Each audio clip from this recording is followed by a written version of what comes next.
I mean, I'm telling you something. When I was growing up in church, I was upset by the mediocrity. I was bored by church. I mean, I sat in church bored. And I said to myself, why doesn't anybody ever get saved? Why doesn't anybody ever get baptized? Why doesn't anybody go out soul winning? I was looking for something that was going to take you to the next level. It's boring. It was lame. It was halfway. And you know what? I came to a point where I literally was going to church almost every day when I was a teenager, just trying to find something. Because I went to church on Sunday morning and Sunday night at the church of my parents. I went to the Wednesday night service. I went to a different church on Thursday nights because they had a youth preaching service on Thursday nights. I went there on Thursday nights. I went to a teenage Bible study on Monday nights.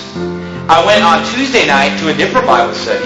And then Fridays and Saturdays, I was going to some youth activity at one of the other 4 churches that I was, doing something with. Why? Because I wanted to do something for God. I was excited, but I couldn't find anybody that was hardly excited about it. Nobody. I asked the youth pastor at our Baptist church, will you take me out and we can knock doors and just try to tell people the gospel? He wouldn't do it. He wouldn't take me. I mean, nobody would take me. Nobody would do it. I had never won anybody to Christ in my whole life. I tried a few times, didn't know what I was doing. Until finally, when I was 17 years old, somebody invited me to an independent fundamental Baptist church. I walked into this church. There was no air conditioning. It was August in Sacramento, which is almost as hot as Phoenix. Sometimes it's as hot. It was well over 100 degrees. No air conditioning. The chairs were metal chairs. You know those brown metal folding chairs? They said on the back, Nuestra Casa. I don't know why. They just were they got these things cheap or something. You know what I mean? They had some Spanish stencil on the back and they were messed up chairs. And it was a big auditorium. It was about the size of this whole building. But it was all just like an auditorium. It wasn't broken up like we have the mother-baby room and the bathroom here and these offices and everything. It was just kind of one big, it was shaped like this. It was just like this. Same size building as we're in right now.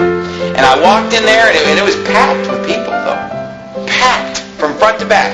And the pastor got up and he was preaching harder than any preaching I'd ever heard in my life. He was ripping on everything that I did, all the music I listened to, everything I watched on TV was wrong, every movie I watched was wrong. He was yelling about going soul winning in the ghetto, and we need to roll up our sleeves and go to the ghettos and preach the gospel to people.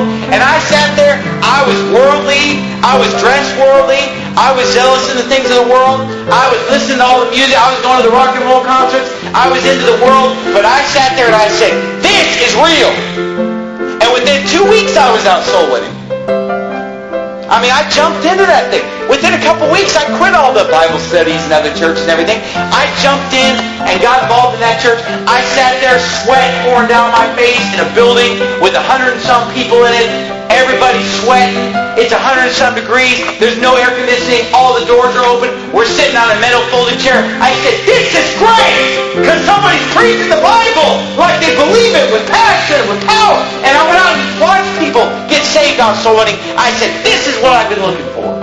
Because you know what? I entered the promised land. That's what it was. I mean, I've been on the other side of Jordan. I'd already been baptized, and I'd gotten rid of some things in my life. I'd won some victories in my life. I'd read the Bible through once, cover to cover. I'd fought the Sihon and the Og in my life. But it wasn't until I walked into that independent fundamental Baptist church, I said, this is the promised land. This is it right here.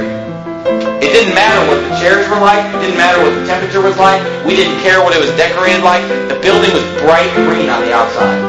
I mean, it was bright. It was like lime green. It was the ugliest building you can imagine in life.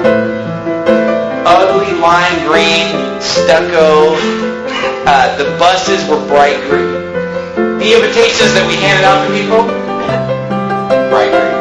I'm going to tell you something. None of that mattered to me. As a young, worldly, punk teenager, I was attracted to something that said, let's go all the way. That's what I heard from across that pulpit. Let's go all the way. Let's go win souls. And the first time I went soul winning, the guy took me out for 2.5 hours. Almost 3 hours we went soul winning.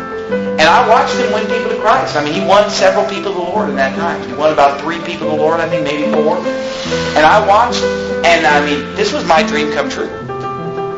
And you know what? People aren't looking for a half-in, half-out Christianity.